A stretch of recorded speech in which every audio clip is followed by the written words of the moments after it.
Hello Nimi lovers, welcome back. ഞാനിന്ന് explain ചെയ്യാൻ പോകുന്നത് ദ ബിഗിനിങ് ആഫ്റ്റർ ദ മാൻഹയുടെ ചാപ്റ്റർ 84 സോ 84ാമത്തെ ചാപ്റ്ററിൻ്റെ തുടക്കത്തിൽ ഗിഡിയോൺ അവൻ്റെ ഫാൻസിനെ കാണാൻ പോയപ്പോൾ നമ്മുടെ ആർത്തർ അവിടെ പോസ്റ്റ് അടിച്ചിരിക്കുകയാണ്. അപ്പോൾ അവിടേക്ക് നമ്മുടെ ലിലിയ വരുന്നുണ്ട്. എന്നിട്ട് അവൾ പറയുന്നുണ്ട്, ആർത്തർ, എനിക്ക് നിന്നെ നേരത്തെ കാണാൻ വരാൻ പറ്റിയില്ല.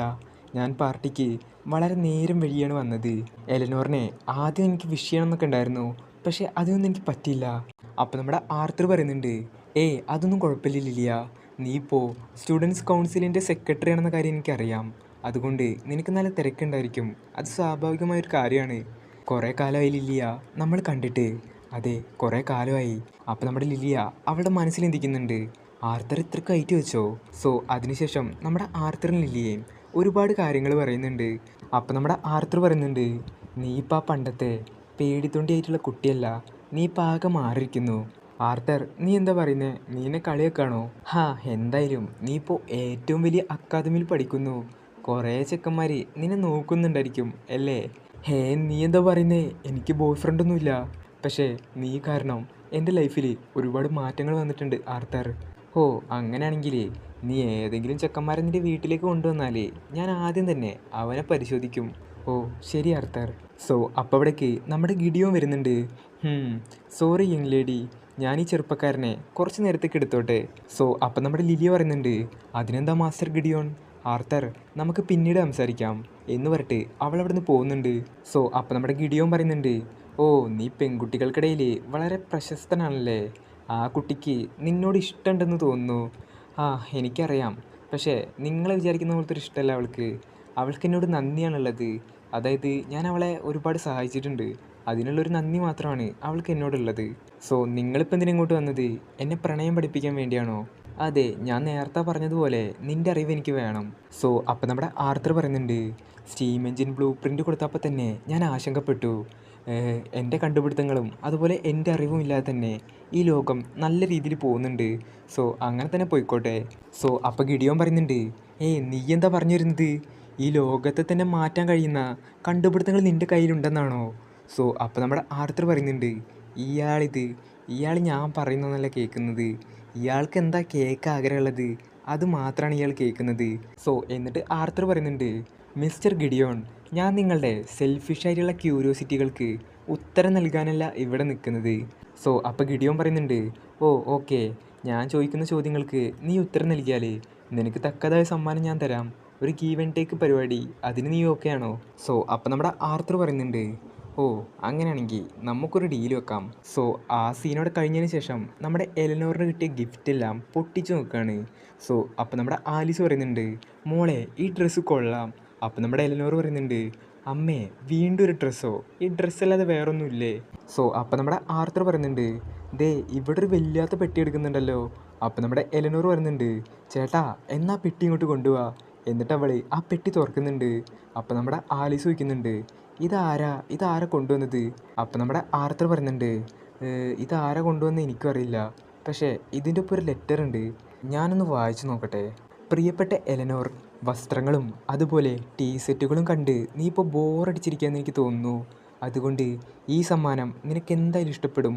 ഈ സമ്മാനം കൊണ്ട് നീ നിൻ്റെ സഹോദരനെ മാത്രം നോക്കാതെ അവനൊപ്പം നിന്ന് നീ ശക്തിയായി വളര്. എന്നിട്ട് നമ്മുടെ എലനോർ ആ ബോക്സ് പൊട്ടിച്ചു നോക്കുമ്പോൾ അതിലൊരു വില്ലായിരുന്നു. അപ്പോൾ നമ്മുടെ ടാബിത്ത് പറയുന്നുണ്ട്, വാവ്, മനോഹരമായ വില്ല്. അപ്പോൾ വിൻസെൻ്റ് പറയുന്നുണ്ട്, ഇതിൻ്റെ ഡിസൈനൊക്കെ കണ്ടിട്ട് ഇതൊരു എൽഫ് നിർമ്മിച്ചാണെന്ന് തോന്നുന്നു. അപ്പോൾ നമ്മുടെ ആർത്തർ അവൻ്റെ മൈൻഡിൽ ചിന്തിക്കുന്നുണ്ട്, ഇത് ടെസ്സിയെ കൊണ്ടുവന്നതാണോ? അപ്പോൾ നമ്മുടെ എലനോർ ആർത്തറിനോട് പറയുന്നുണ്ട്, ചേട്ടൻ്റെ ഗിഫ്റ്റ് എവിടെ? അപ്പോൾ നമ്മുടെ ആലീസ് പറയുന്നുണ്ട്, എലനോർ, നീ ഇങ്ങനെയാണോ നിൻ്റെ ചേട്ടനോട് പെരുമാറുന്നത്? അപ്പോൾ നമ്മുടെ ആർത്തർ ചിരിച്ചുകൊണ്ട് അവൾക്കുള്ള ഗിഫ്റ്റ് കൊടുക്കുന്നുണ്ട്. അവൾക്ക് മാത്രമല്ല നമ്മുടെ ആലീസിനും അവൻ ഗിഫ്റ്റ് കൊടുക്കുന്നുണ്ട്. നമ്മുടെ എലനോർ അത് തുറന്നു നോക്കുമ്പോൾ അതൊരു നെക്ലസ് ആയിരുന്നു. നമ്മുടെ ഗിഡിയോൻ്റെ കയ്യിൽ നിന്ന് നമ്മുടെ ആർത്തർ വാങ്ങിച്ച അതേ നെക്ലസ്. അപ്പോൾ നമ്മുടെ ആർത്തർ പറയുന്നുണ്ട്, ഏതെങ്കിലും സാഹചര്യത്തിൽ ഞാനോ അല്ലെങ്കിൽ അച്ഛനോ വീട്ടിലില്ലാത്ത സമയത്ത് ഈ പെൻഡൻറ്റ് നിന്നെ സംരക്ഷിക്കും. എന്നിട്ട് നമ്മുടെ ആർത്തർ എലനോറിൻ്റെ കഴുത്തിൽ ആ നെക്ലസ് കെട്ടി കൊടുക്കുന്നുണ്ട്. എന്നിട്ട് അവൻ പറയുന്നുണ്ട്, ഹാപ്പി ബർത്ത്ഡേ എലനോർ. അതിനുശേഷം നമ്മുടെ എലനോർ ഒരു വല്ലാത്ത ഡ്രസ്സും അതുപോലെ കണ്ണടക്കം വെച്ച് നിൽക്കുന്നുണ്ട്. അപ്പം നമ്മുടെ ആർത്തർ പറയുന്നുണ്ട്, ഓ ഈ വയസ്സായ മനുഷ്യനെ കൂടി തോറ്റു. സോ ഈ ഗിഫ്റ്റ് നമ്മുടെ ഗിഡിയോൻ കൊടുത്ത ഗിഫ്റ്റാണ്. സോ ആ സീൻ കഴിഞ്ഞതിന് ശേഷം കുറച്ച് കാലം കഴിഞ്ഞിട്ടുള്ളൊരു സീനാണ് കാണിക്കുന്നത്. സോ ഇപ്പം നമ്മുടെ ആർത്തർ ഗിഡിയോൻ്റെ ആ ഷിപ്പ് ഉണ്ടാക്കുന്ന സ്ഥലത്താണുള്ളത്. സോ അപ്പോൾ നമ്മുടെ ആർത്തർ പറയുന്നുണ്ട്, എന്നെ എന്തിനാണ് ഇങ്ങോട്ട് കൊണ്ടുവന്നത്? അപ്പോൾ നമ്മുടെ ഗിഡിയോൻ പറയുന്നുണ്ട്, ഇതിൽ പ്രവർത്തിക്കുന്ന പണിക്കാർക്കും അതുപോലെ വളരെ കുറച്ച് പേർക്ക് മാത്രമേ ഇങ്ങോട്ട് കിടക്കാൻ അനുമതിയുള്ളൂ. ഹോ ഗിഡിയോൺ, നിങ്ങളിതിപ്പോൾ എന്നോട് 8 വട്ടെങ്കിലും ഈ കാര്യം പറഞ്ഞിട്ടുണ്ടാക്കും. എന്തായാലും എന്നെ ഇങ്ങോട്ട് കൊണ്ടുവന്നതിന് വളരെ നന്ദിയുണ്ട്. സോ അപ്പോൾ ഗിഡിയോൺ പറയുന്നുണ്ട്, ഓ നിൻ്റെ മുഖം കണ്ടിട്ട് അങ്ങനെയൊന്നും തോന്നില്ലല്ലോ. എന്തായാലും ഞാൻ രാത്രിയിൽ നിന്നെ ഓരോ ഡൗട്ട് ചോദിച്ച് വിളിക്കാറുണ്ട്. എന്നിട്ടും നമ്മൾ അടുത്ത പോലെ എനിക്ക് തോന്നുന്നില്ല. അതായത് നമ്മൾ തമ്മിലൊരു ഫ്രണ്ട്ഷിപ്പ് ഫീൽ ചെയ്യുന്നില്ല. സോ അപ്പോൾ നമ്മുടെ ആർത്തർ പറയുന്നുണ്ട്, എൻ്റെ പൊന്നു വയസ്സായ ചങ്ങായി, നിങ്ങൾക്ക് നിങ്ങളുടെ പ്രായത്തിലുള്ള ആൾക്കാരായിട്ട് ഫ്രണ്ട്സ് ആയിക്കൂടെ? സോ അപ്പോൾ നമ്മുടെ ഗിഡിയോൻ പറയുന്നുണ്ട്, ഓ നിൻ്റെ ബർത്ത്ഡേ എടുത്തു വരുമെന്ന് ഞാൻ കേട്ടു. എന്താലേ 4 മാസം എത്ര പെട്ടെന്നാണ് പോയത്? അപ്പോൾ നമ്മുടെ ആർത്തർ പറയുന്നുണ്ട്, അതെ അതെ, എലിയുടെ പിറന്നാൾ കഴിഞ്ഞ ശേഷം സമയം വളരെ പെട്ടെന്നാണ് പോയത്. നിൻ്റെ അനിയത്തിയുടെ ബർത്ത്ഡേ അതിഗംഭീരമായി നടത്തി. ഇനി നിൻ്റെ ബർത്ത്ഡേ എങ്ങനെ നടത്താൻ പോകുന്നത്? എൻ്റെ ബർത്ത്ഡേയോ? എൻ്റെ ബർത്ത്ഡേ ഒരു സാധാരണ ബർത്ത്ഡേ ആയിട്ട് നടത്തിയാൽ മതി എന്നാണ് ഞാൻ പറഞ്ഞത്. അതായത് നമ്മുടെ ഫാമിലിയിലത്തെ ആൾക്കാർ മാത്രം മതി. അത്ര വലിയ ബർത്ത്ഡേ എനിക്ക് ഇഷ്ടമൊന്നുമല്ല. അപ്പോൾ ഗിഡിയോൻ പറയുന്നുണ്ട്, ഹോ എന്തായാലും നിൻ്റെ ബർത്ത്ഡേക്കുള്ള ഗിഫ്റ്റ് ഇപ്പം തന്നെ തരാം. ഇതെന്താ? അത് നീ തുറന്നു നോക്ക്. നിങ്ങളൊരു ഗിഫ്റ്റ് തരാണെങ്കിൽ അതൊന്ന് പൊതിഞ്ഞ് തന്നൂടെ എന്ന് പറഞ്ഞിട്ട് നമ്മുടെ ആർത്തർ ഗിഡിയോൻ്റെ കയ്യിൽ നിന്ന് ആ ഗിഫ്റ്റ് വലിച്ചു വാങ്ങുന്നുണ്ട്. അപ്പോൾ ഗിഡിയോൻ പറയുന്നുണ്ട്, നീ എന്താ കാണിക്കുന്നത്? അത് തിരിച്ചു ചാടാ.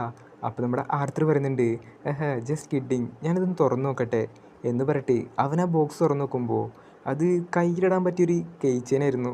സോ അപ്പോൾ നമ്മുടെ ആർത്തർ പറയുന്നുണ്ട്, ഓ വളരെ നന്ദിയുണ്ട് എനിക്ക് വേണ്ടി ഈ സാധനം നിർമ്മിച്ചതിന്. അപ്പോൾ ഗിഡിയോൻ പറയുന്നുണ്ട്, നീ എനിക്ക് ചെയ്ത സഹായം വെച്ച് നോക്കുമ്പോൾ ഇതൊന്നും ഒന്നുമല്ല. നീ എന്നോടൊരു കാര്യം പറഞ്ഞിരുന്നില്ലേ, അതായത് നിനക്ക് 2 എലമെൻറ്റ്സൊക്കെ മറയ്ക്കണമെന്ന്. അതെന്താ, നീ ഒരു കോൺട്ര എലമെൻറ്റ് ഓഗ്മെൻ്ററാണോ? നീ വെറുതെ പറഞ്ഞായിരിക്കുമല്ലേ? അപ്പോൾ നമ്മുടെ ആർത്തർ പറയുന്നുണ്ട്, ഞാൻ വെറുതെ പറഞ്ഞൊന്നുമല്ല, ഞാനൊരു കോൺട്ര എലമെൻറ്റ് ഓഗ്മെൻ്ററാണ്. സോ ഇത് കേട്ടപ്പോൾ നമ്മുടെ ഗിഡിയോണ് കുടിച്ച വെള്ളം വരെ തുപ്പിപ്പോകുന്നുണ്ട്. നീ ഇപ്പം എന്താ പറഞ്ഞത്? അങ്ങനെയാണെങ്കിൽ നീ ഈ കാര്യങ്ങളൊക്കെ മറയ്ക്കാനല്ലേ നോക്കുന്നത്? പിന്നെ എന്നോട് മാത്രം എന്തിനാ ഈ കാര്യം പറഞ്ഞത്? അപ്പോൾ നമ്മുടെ ആർത്തർ പറയുന്നുണ്ട്, അത് പിന്നെ ഞാനൊരു സ്പെഷ്യലാണെന്ന് നീ അറിഞ്ഞാൽ നിങ്ങളെനിക്ക് നല്ല ഗിഫ്റ്റ്സ് തരും. സോ അപ്പോൾ നമ്മുടെ ഗിഡിയോൻ പറയുന്നുണ്ട്, ഓ നീ ഒരു ബുദ്ധിമാൻ തന്നെയാണ് ആർത്തർ. എന്തായാലും ഇത് വളരെ ഇമ്പ്രസീവ് ആയിട്ടുണ്ട്. നിങ്ങൾ എത്ര പെട്ടെന്നാണ് ഈ ഷിപ്പിൻ്റെ പണി തുടങ്ങിയത്? ഇതിപ്പോൾ ഏകദേശം കഴിയാറായി. അപ്പോൾ ഗിഡിയോൻ പറയുന്നുണ്ട്, അതെ, കുറച്ച് ദിവസം കഴിഞ്ഞാൽ നീ സ്കൂളിൽ പോകുന്ന സമയത്ത് ഡിക്കാത്തിയസ് കടലിലേക്ക് പുറപ്പെടും. ഡിക്കാത്തിയസ് എന്നുള്ളത് ആ ബോട്ടിൻ്റെ പേരാണ്. സോ ആ സീൻ കഴിഞ്ഞതിന് ശേഷം നമ്മുടെ ആർത്തർ റോഡിലൂടെ നടന്നു പോകുമ്പോൾ കുറേ കാര്യങ്ങൾ ചിന്തിക്കുന്നുണ്ട്. ആ വയസ്സായ വ്യക്തി എത്ര പെട്ടെന്നാണ് ആ ഷിപ്പിൻ്റെ പണി തുടങ്ങിയത്? 1 മാസത്തിനുള്ളിൽ ആ ഷിപ്പിൻ്റെ എല്ലാ പണിയും കഴിയും. എത്ര വേഗത്തിലല്ലേ കാര്യങ്ങളൊക്കെ നടന്നത്? ആ ഭൂഖണ്ഡത്തിലുള്ള ആൾക്കാർ നമ്മുടെ ശത്രുക്കളാണെങ്കിൽ എനിക്ക് എൻ്റെ ഈ ശക്തിയൊന്നും പോരാ, ഞാൻ കൂടുതലും പരിശീലിക്കണം. ഇതൊക്കെ ചിന്തിച്ച് നമ്മുടെ ആർത്തർ റോഡിലൂടെ നടന്നു പോകുമ്പോൾ ഒരാളുടെ ദേഹത്ത് തട്ടുന്നുണ്ട്. ഓ സോറി, ഞാൻ വേണിച്ച് തട്ടിയതല്ല. സോ അപ്പോൾ അയാൾ പറയുന്നുണ്ട്, നിൻ്റെ കണ്ണിനെന്താടാ പ്രശ്നം? നീ ഞാൻ വരുന്നത് കണ്ടില്ലേ? അപ്പോൾ അവൻ്റെ കൂടെ ഉണ്ടായിരുന്ന 2 പെൺകുട്ടികൾ പറയുന്നുണ്ട്, ഇവനൊരു കുട്ടിയാണ്, ഇവനെ വിട്ടേക്ക്. നീ ഇപ്പം നന്നായി കുടിച്ചിട്ടുണ്ട്, അതുകൊണ്ട് ഇവനെ വിട്ടേക്ക്. സോ അപ്പോൾ നമ്മുടെ ആർത്തർ അവൻ്റെ മൈൻഡിൽ ചിന്തിക്കുന്നുണ്ട്, എങ്ങനെ നോക്കിയാലും ഞാൻ ഇതുപോലെയുള്ള ആൾക്കാരുടെ അടുത്താണല്ലോ എത്തുന്നത്. സോ അപ്പോൾ അയാൾ പറയുന്നുണ്ട്, ഒരു പ്രൊഫസർ എന്ന നിലയിൽ ഞാൻ നിനക്ക് കുറച്ച് പാഠങ്ങൾ പഠിപ്പിച്ചു തരാം. പാഠം 1, ഇതുപോലെയുള്ള ലോങ് ഹെയർ അതൊന്നും എനിക്ക് വേണ്ട. ഒരു നല്ല പുരുഷന് എന്നെപ്പോലെ ഷോർട്ടായിട്ടുള്ള ഹെയറും അതുപോലെ മസിൽസും ഉണ്ടാകും. പിന്നെ 2ാമത്തെ പാഠം, നീ എന്നോട് ക്ഷമ ചോദിക്കുകയാണെങ്കിൽ മുട്ടുകുത്തിയിരുന്ന് വേണം എന്നോട് ക്ഷമ ചോദിക്കാൻ എന്ന് പറഞ്ഞിട്ട് അയാൾ നമ്മുടെ ആർത്തറിൻ്റെ തല താഴ്ത്താൻ നോക്കുന്നുണ്ട്. ഞാൻ എൻ്റെ എത്ര പവർ ഉപയോഗിച്ചിട്ടും ഇവനെന്താണ് താഴാത്തത്? സോ അപ്പോൾ നമ്മുടെ ആർത്തർ പറയുന്നുണ്ട്, നിൻ്റെ മദ്യപാനം കണക്കിലെടുത്ത് ഞാനിപ്പോൾ നിന്നെ വെറുതെ വിടുന്നുണ്ട്, പക്ഷേ നീ എൻ്റെ തലയിൽ നിന്ന് നിൻ്റെ കൈ എടുക്കണം. സോ അപ്പോൾ അയാളുടെ കൂടെ ഉണ്ടായിരുന്ന പെൺകുട്ടികൾ അയാളെ പിടിച്ചു വരുന്നുണ്ട്. സോ അപ്പോൾ അയാൾ പറയുന്നുണ്ട്, സൈറസ് അക്കാദമിയിലെ പ്രൊഫസറോട് ഇങ്ങനെ പെരുമാറാൻ നിനക്ക് എങ്ങനെ ധൈര്യം വന്നു? അത് ശരി, നിനക്ക് മാജിക്കൊക്കെ അറിയാലേ? നീ സൈറസ് അക്കാദമിയിലാണ് പഠിക്കുന്നെങ്കിൽ നിന്നെ ഞാൻ കാണിച്ചു തരാം. അപ്പം നമ്മുടെ ആർത്തർ പറയുന്നുണ്ട്, ഞാൻ പ്രതീക്ഷിക്കുന്നു. എന്നിട്ട് അവൻ ഒരു പെൻഡൻ്റ് താഴേക്കിടുന്നുണ്ട്. സോ അപ്പോൾ അയാളുടെ കൂടെ ഉണ്ടായിരുന്ന ഒരു പെൺകുട്ടി പറയുന്നുണ്ട്, അത് നിൻ്റെ പെൻഡൻ്റ് അല്ലേ, അതെങ്ങനെ അവൻ്റെ കയ്യിൽ വന്നു? അപ്പോൾ മറ്റേ പെൺകുട്ടി പറയുന്നുണ്ട്, ഇത് നടക്കാൻ വഴിയില്ല, അവനിതെങ്ങനെ എടുത്തത്, ഞാൻ കണ്ടിട്ട് പോലുമില്ല. സോ അപ്പോൾ ആ പ്രൊഫസർ അയാളുടെ മൈൻഡിൽ ചിന്തിക്കുന്നുണ്ട്, അവൻ എപ്പോഴാണ് എൻ്റെ ആ പെൻഡൻ്റ് എടുത്തത്. സോ അതിനുശേഷം നമ്മുടെ ആർത്തർ അവൻ്റെ വീട്ടിലേക്ക് കടന്നു കയറുമ്പോൾ നമ്മുടെ എലനോർ അവൾക്ക് സമ്മാനമായി കിട്ടിയ ആ വില്ലൊക്കെ എടുത്തിട്ട് ബ്രദർ എന്ന് വിളിച്ചിട്ട് ആർത്തറിൻ്റെ അടുത്തേക്ക് ചാടുന്നുണ്ട്.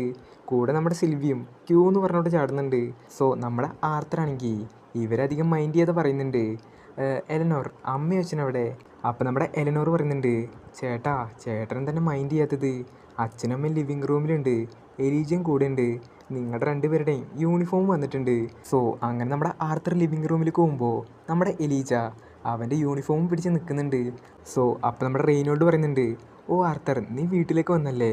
അപ്പം നമ്മുടെ എലീജ പറയുന്നുണ്ട്, ആർത്തർ നോക്കടാ നമ്മുടെ യൂണിഫോം കിട്ടി. സോ അപ്പം നമ്മുടെ ആർത്തർ അവൻ്റെ യൂണിഫോം എടുക്കുന്നുണ്ട്.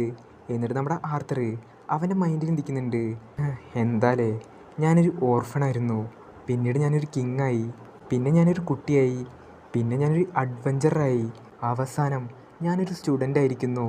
സോ എന്നിട്ട് ലൂക്കാസിനെ കാണിക്കുന്നുണ്ട്, അതുപോലെ തന്നെ ലിലിയനെ കാണിക്കുന്നുണ്ട്, അവസാനമായിട്ട് ടെസിയനെയും കാണിക്കുന്നുണ്ട്. ടെസിയും ആർത്തറും ചിരിക്കുന്നതായിട്ട് കാണിക്കുന്നുണ്ട്. അപ്പോൾ നമ്മുടെ ആർത്തർ ചിന്തിക്കുന്നുണ്ട്, ഈ ലോകം എന്നെ ഇനി എന്തൊക്കെ കാര്യങ്ങൾ പഠിപ്പിക്കും. സോ ഇവിടെ വെച്ചിട്ട് ഇതിൻ്റെ 2ാമത്തെ സീസൺ കഴിയാണ്. സോ അടുത്ത വീഡിയോയിൽ നമ്മളിതിൻ്റെ 3ാമത്തെ സീസൺ എക്സ്പ്ലെയിൻ ചെയ്യുന്നതായിരിക്കും. സോ അടുത്ത ചാപ്റ്ററുമായിട്ട് അടുത്ത വീഡിയോയിൽ കാണാം.